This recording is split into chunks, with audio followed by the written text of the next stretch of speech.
Welcome to McPlum, simple solutions served daily. You begin by registering the device and activating your account so calls route correctly. This matters because the system links your ID to responders. Once done, pair the wearable with the base station or app and make sure signal strength and battery are strong. Poor connection delays help. Enter emergency contacts and key medical details because operators read this during a call. Test the device now by triggering a practice alert. This confirms voice links, location sharing, and contact escalation are configured correctly.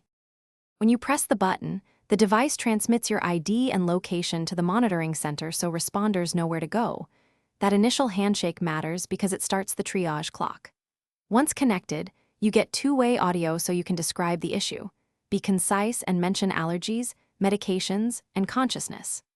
The operator evaluates risk, follows your informed protocol, and decides whether to dispatch EMS or contact listed caregivers. Make sure your account settings specify local emergency preferences to speed decisions.